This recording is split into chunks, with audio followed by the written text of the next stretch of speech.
Hello বন্ধুরা, আজকে আমি তোমাদের ব্লাউজের পিঠে ডিজাইন একটা দেখাবো। তো তার জন্য আমি ব্লাউজের পিঠটা কেটে রেখেছি। এবার এদিক থেকে গলাটা নিচ্ছি আমি 2.5 ইঞ্চ মতো, আর নিচের দিক থেকে 3 ইঞ্চ মতো। 3 ইঞ্চ মতো নিয়ে আমি এরকম বক্স করে নেব। বক্সটা করে নেওয়ার পর আমি একটা গোল শেপ দিয়ে নেব। তো আমার গোল শেপটা দেওয়া হয়ে গেছে। এবার আমি আবার ওখান থেকে 1.5 ইঞ্চ মতো রেখে একটা সমান করে দাগ কেটে নেব। তারপর আবার 1.5 ইঞ্চ যেখানে আমি কেটেছি সেখান থেকে নিয়ে নিচের দিক থেকে 5.5 ইঞ্চ মতো নেব। এরকমভাবে দাগ কেটে নিচ্ছি। তো তারপর এখান থেকেও 2.5 ইঞ্চ নিয়ে উপরটা আর নিচটা সমান করে মিলিয়ে নেব।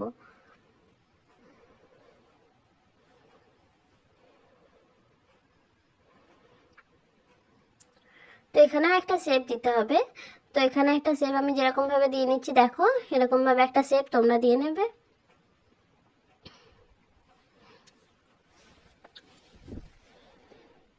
আমার শেপটা কমপ্লিট। তারপর আমি এটাকে কেটে নেব। যেরকম যেরকম দাগ কাটা আছে আমি সেরকমভাবে কেটে নেব।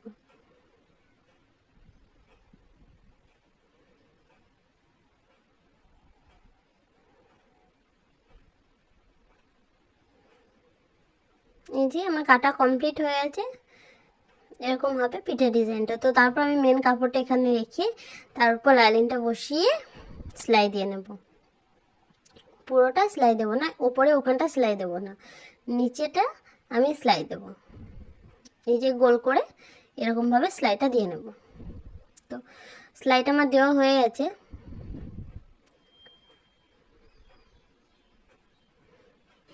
এবার আমি কেটে নেব।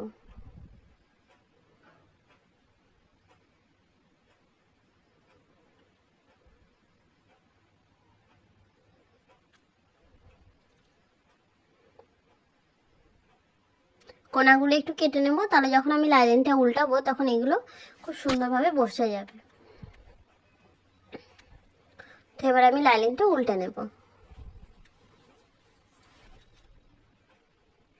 যে উল্টে নেওয়া হয়ে গেলে এবার হাতে করে সমান করে একটা সেলাই আমি উপর দিক থেকে একদম পুরোটা দিয়ে নেব।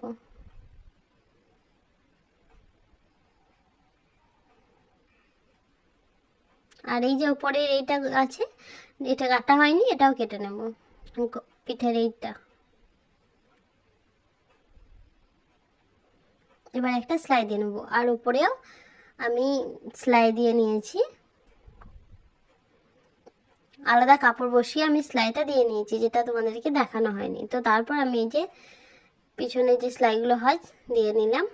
এবারে আমি একটা আলাদা কাপড় নিয়েছি, যার লম্বাটা হচ্ছে 5.5 ইঞ্চ মতো, আর চওড়াটা দিকে 3 ইঞ্চ মতো হবে। তো এখান থেকে আমি এরকমভাবে একটা শেপ দিয়ে সেলাইটা দিয়ে নেব কোনাচি করে।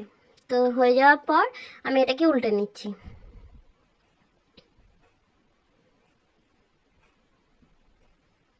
কোনাগুলো একটু সুন্দর করে আমি উল্টে নিয়েছি। তো তারপর আমি সেলাইটা নিয়ে নিচ্ছি। আরও একটা বড় ওখানে মানে ওরকমই ডিজাইনে আর একটা বড় বানিয়েছিলাম, ওটার তোমার লম্বাটা ছিল 7 ইঞ্চ।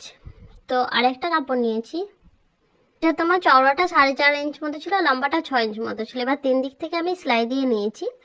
এবার 3 দিক থেকে সেলাই নেওয়ার পর এটাও আমি সুন্দর করে উল্টে নেব এবং কোনাগুলো খুব সুন্দর করে ঠিক করে নেব।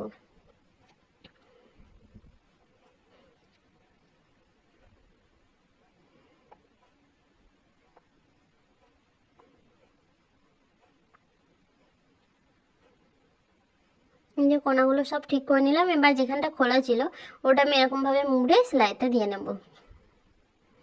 এই যে সব সেলাই দেওয়া হয়ে গেছে। তো এটাকে এভাবে মুড়ে আমি এর সেন্টারটা বের করে নিচ্ছি। তো বের করা হয়ে গেল।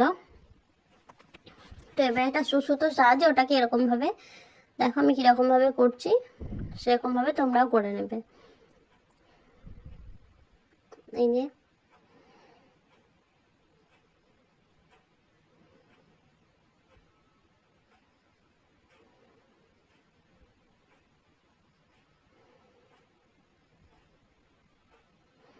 যেটা বানানো আমার হয়ে গেল। তারপরে একটা পার আমি সুন্দর করে কেটে সেলাই করে রেখেছিলাম, সেটাকে এখানে বসিয়ে দেব। কতটা মাপ লাগবে দেখে নিলাম। তো তারপর কেটে এখানে সুতোর সাহায্যেও বসাতে পারো, আবার মেশিনে সেলাইও দিয়ে নিতে পারো। তো আমার এটা বসানো হয়ে গেছে। এবারে এই দুটো এরকমভাবে সেলাই করে নেবো রেখে। হয়ে গেছে। তো এরপর এর উপরে এই যেটা বানালাম ফুলটা এখানে এটা ওখানে বসিয়ে দেবো। বসানো হয়ে গেল।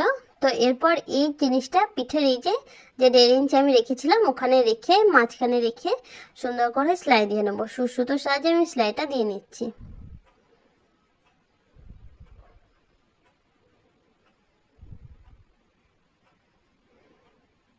এবারে তোমরা দেখে বলো যে এই ডিজাইনটা কেমন হয়েছে। তো আজকের মতো টাটা, আবার দেখা হবে পরের কোনো ভিডিওতে।